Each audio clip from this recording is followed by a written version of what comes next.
Vote చోరీ అందరికీ తెలిసిందే కదా, క్రెడిట్ చోరీ అందరికీ తెలిసిందే కదా. క్రెడిట్ చోరీ ఆంధ్రప్రదేశ్లో నిన్న కానిస్టేబుల్స్ యొక్క నోటిఫికేషన్ దగ్గర నుంచి గతంలో జగన్ గారు నోటిఫికేషన్ ఇచ్చింది. వీళ్ళు 36 మందితో హైకోర్టులో వేసి స్టేలు తీసుకొచ్చిన కార్యక్రమము 22వ సంవత్సరంలో నోటిఫికేషన్ తెచ్చారు 6100 కానిస్టేబుల్స్. వీళ్ళు ఏదైతే 36 మంది చేత హైకోర్టులో స్టేలు తీసుకొచ్చారు, మళ్ళీ వీళ్ళు ప్రభుత్వం వచ్చిన తర్వాత ఆ 36 మంది ఉపసంహరించుకున్నారు. ఇది చూడండి, ఇది పెద్ద జోక్ చూడండి. అంటే ఇక్కడ క్లియర్ గా అర్థం అవుతా ఉంది 36 మంది ఎలాగా ఉపసంహరించుకున్నారని అడుగుతా ఉన్నా. ఇదొక అంశం. రెండోది, అదే సేమ్ తరహాలో రాజమండ్రిలో కూడా మోరంపూడి ఫ్లైఓవర్ కి 5 ప్రజాప్రతినిధులకి లైట్లు వేసినందుకు కంగ్రాచులేషన్ చెప్తా ఉన్నా. 5 ప్రజాప్రతినిధులు చాలా కష్టపడి 2 సంవత్సరాల కాల వ్యవధి తీసుకుని మరి చాలా అద్భుతంగా లైట్లు వేయించినందుకు వాళ్ళకి మనస్ఫూర్తిగా కృతజ్ఞతలు తెలుపు. అసలు నేను అడుగుతా ఉన్నాను, అసలు ఎంత ఆశ్చర్యం అనిపిస్తా ఉందంటే, నిన్న రాత్రి దగ్గర నుంచి ఒకడి మీద ఒకటి పోటాపోటీ మీద సోషల్ మీడియాలో పోస్టులు పెట్టించుకోవడమే. నేను చేశాను లైట్లు నేను పెట్టాను. ఇంకా పోటీ ఒకడి మీద ఒకడు. ఇంకొకళ్ళేమో కృతజ్ఞతలు అంట. కృషి చేసి పట్టుదల పట్టు వదలని విక్రమార్కుడిలా కృషి చేసిన వ్యక్తి ఈవీఎం ఎమ్మెల్యేకి ధన్యవాదాలు అంట. సరే, ఎవడైనా సిగ్గుండాలి. మీరు వచ్చి దగ్గర 2 సంవత్సరాలు అవుతుంది, 2 సంవత్సరాలకి లైట్లు వేయించిన దానికి ఎవడకాడ భజన. ఇది కాక నేను అడుగుతా ఉన్నా, చంద్రబాబు నాయుడు గారు రివ్యూ మీటింగ్ జరిగిందండి ఫ్లైఓవర్ల గురించి. మీటింగ్ జరిగితే ఆయన అమలాపురం కలెక్టర్ చెప్తా ఉన్నాడు, 5 ఫ్లైఓవర్లు సృష్టి అన్నవాడు తీసుకున్నాడు, మోరంపూడి ఒకటే చేశాడు, మిగతా 4 చేయలేదు, అవి అలానే ఉన్నాయి అని చెప్తా ఉన్నారు. నేను అడుగుతా ఉన్నా, మరి క్రెడిట్ అంటూ ఇస్తే ఎవరికి ఇవ్వాలండి క్రెడిట్? మోరంపూడి ఫ్లైఓవర్ కి. మిగతా 4 ఫ్లైఓవర్లు ఎందుకు అవ్వలేదు, మోరంపూడి ఫ్లైఓవరే ఎందుకు అయింది? బికాస్ భరత్ ఉన్నాడు కాబట్టి, పట్టు వదలకుండా చేయించాను కాబట్టి ఆ ఫ్లైఓవర్ అయింది. మిగతా 4 ఫ్లైఓవర్లు ఎందుకు కాలేదని అంటే అది గాలికి వదిలేశారు. ఇప్పుడు వచ్చి వీళ్ళు 2 సంవత్సరాల కాలం అయింది.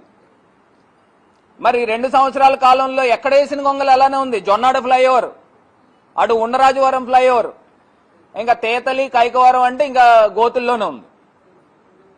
రాజమండ్రి మోరంపూడి ఫ్లైఓవర్ ఎందుకు అయిందండి? ఎందుకు అయిందనంటే భరత్ చేయించాడు కాబట్టి అది అయింది.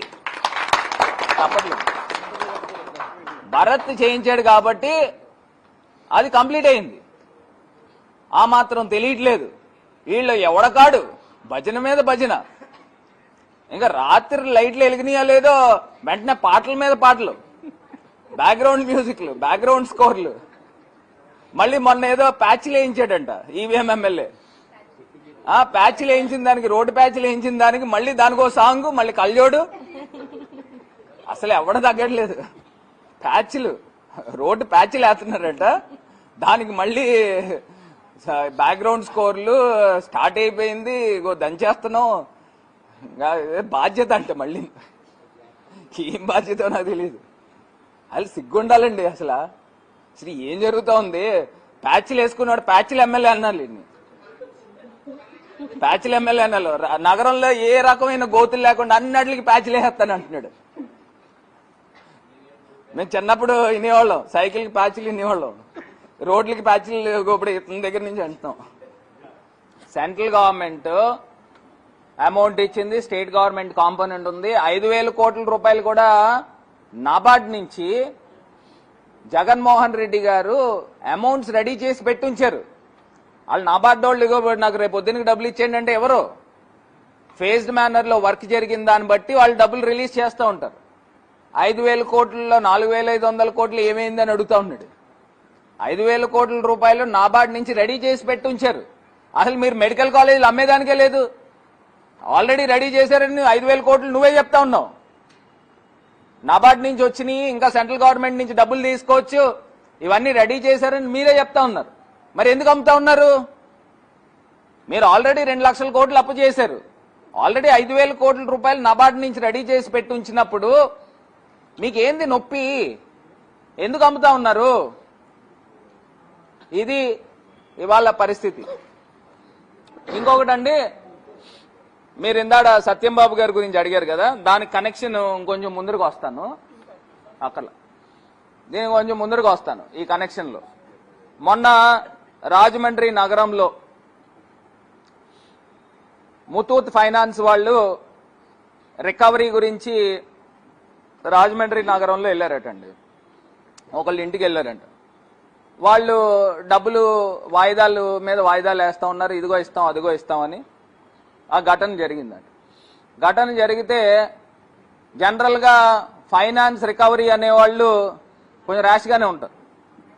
ఎందుకంటే ఈవీఎం ఎమ్మెల్యేకి పెద్ద నేను చెప్పక్కర్లా, ఎందుకంటే వాళ్ళ వ్యాపారం కూడా అదే, చిట్ల వ్యాపారం, ఫైనాన్స్ వ్యాపారం, వాళ్ళది ఫైనాన్స్ రిలేటెడే కాబట్టి చిట్లు పాడేసుకున్నవాడు నెల వాయిదా కట్టకపోతే మీ ట్రీట్మెంట్ ఏ రకంగా ఉంటుందో మీకు నేను చెప్పక్కర్లా.